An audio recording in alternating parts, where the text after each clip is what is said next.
स्वच्छता की आदत।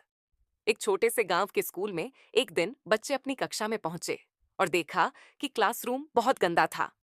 चौक से दीवारों पर निशान थे, जमीन पर कागज और किताबें बिखरी हुई थीं और गंदगी फैली हुई थी। कुछ बच्चे इसे देखकर बुरा महसूस करने लगे, जबकि कुछ ने सोचा कि किसी और को इसकी जिम्मेदारी लेनी चाहिए। लेकिन रजनी, जो कक्षा की एक होशियार और समझदार छात्रा थी, उसने देखा कि कोई भी आगे नहीं आ रहा था। रजनी को यह बिल्कुल भी अच्छा नहीं लगा।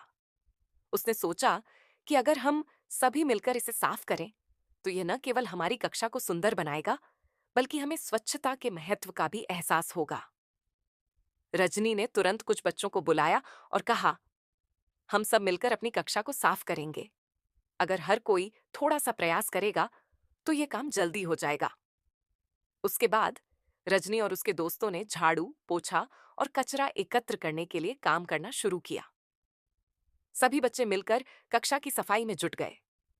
स्वच्छता की आदत को सिखाने के दौरान रजनी ने सभी बच्चों से कहा, स्वच्छता केवल हमारे आसपास के वातावरण को साफ रखने से नहीं आती, बल्कि यह हमारे मन और शरीर को भी शुद्ध रखने में मदद करती है। स्वच्छता ही ईश्वर की पूजा है, क्योंकि जब हम अपने आसपास की जगह को साफ रखते हैं, तो हम अपनी सोच और कार्यों को भी साफ और सकारात्मक रखते हैं। कुछ ही देर में कक्षा पूरी तरह से साफ और सुंदर हो गई। बच्चों ने देखा कि उनकी मेहनत से कक्षा कितनी अच्छी और आरामदायक लग रही थी। सबने मिलकर महसूस किया कि अगर हर दिन स्वच्छता पर ध्यान दिया जाए, तो न केवल कक्षा, बल्कि पूरे स्कूल और गांव को भी स्वच्छ और सुंदर रखा जा सकता है।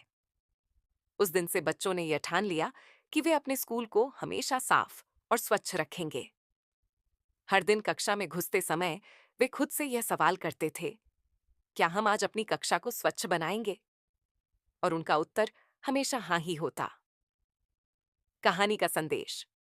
स्वच्छता न केवल हमारे आसपास के वातावरण को सुंदर बनाती है, बल्कि यह हमें एक अच्छा और सकारात्मक जीवन जीने के लिए प्रेरित करती है।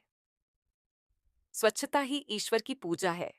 जब हम स्वच्छ रहते हैं, तो हम अपने जीवन को भी शुद्ध और संजीवित रखते हैं।